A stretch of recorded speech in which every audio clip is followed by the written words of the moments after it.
Hello, my name is Dispenzieri. I'm a physician at the Mayo Clinic. Many of you may have heard a little bit about the measles virus as a treatment for patients with multiple myeloma. This is a concept that was envisaged by my colleague, Dr. Stephen Russell, who's a colleague at the Mayo Clinic, and a number of other folks.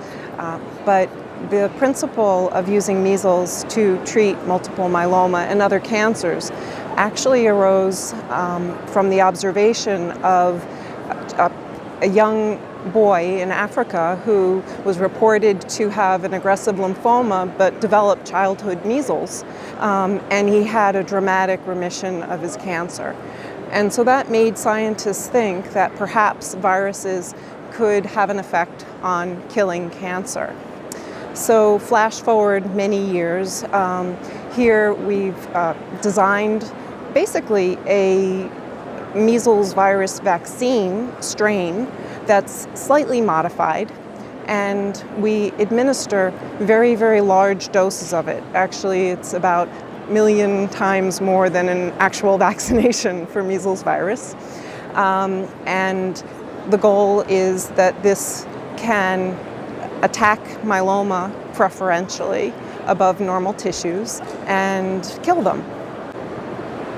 So this measles virus is actually not the measles virus that children would get. It's actually been tamed through multiple generations. And so again, just like the measles vaccine, you don't get measles from the vaccine. It's a very tame version of measles. So the concept was even giving very large doses of it should be safe. So far, no patient has actually developed overt measles. The other modification to this vaccine strain of measles is that there's a little protein that was added so it can allow for concentration of iodine, so we could actually track and image where the virus goes with regular scans like thyroid scans. As with all new treatments, we do what's called a phase 1 trial. And what this is a dose escalation study. So the initial 3 patients get a very low dose of the drug because, again, the objective of phase 1 study is safety.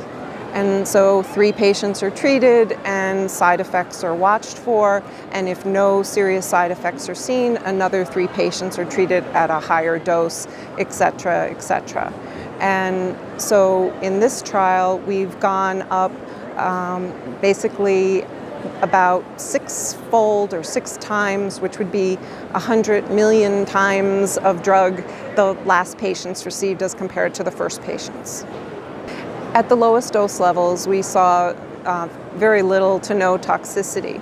When we got to the highest dose level, we started to see both some activity and also some side effects.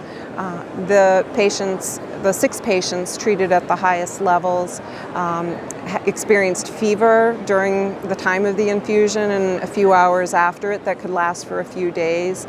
A couple of patients had significant headache associated with it. One patient developed a phlebitis, or like a clot in her arm where she had received the virus.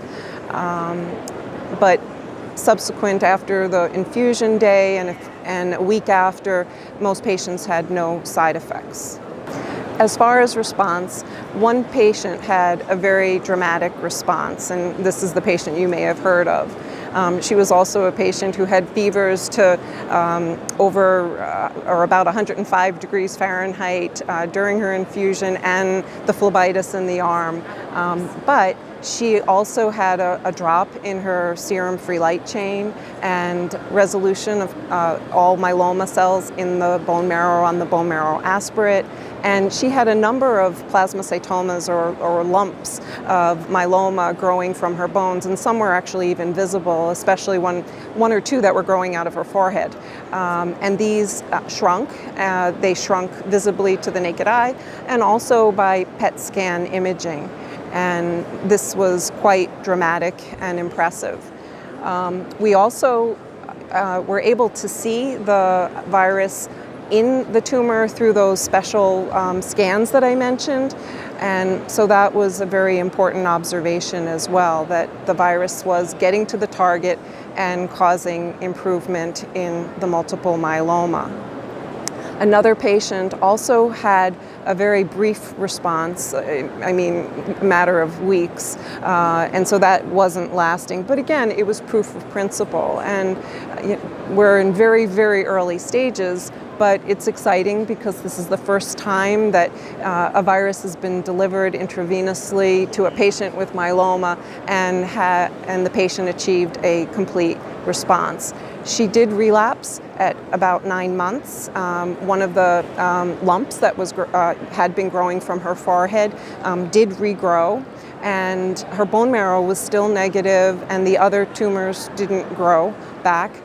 So she received radiation to that lesion or that plasmacytoma, and she's doing quite well at the present time. So the next place we're going is to a phase 2 study. We will be reopening in September. We'll be inviting patients who don't have titers or significant antibodies to measles virus. Remember, we're all vaccinated as children, and so many of us will have measles titers. Patients with myeloma, partially because myeloma itself is an immunosuppressive disease, they don't have measles titers, even though they may have had measles or vaccination as a child. And also the chemotherapy that patients with very advanced myeloma will reduce their titers. The trial will only really be for about roughly 3 dozen patients, and there will be eligibility criteria, but we're looking for, at that time, it'll include patients who really have had a number of prior therapies. This is not something that we're thinking of using in patients with newly diagnosed disease, because it is still very experimental. We're hopeful, but there's a lot of work yet to be done, and we hope to share that information with you when we actually have it.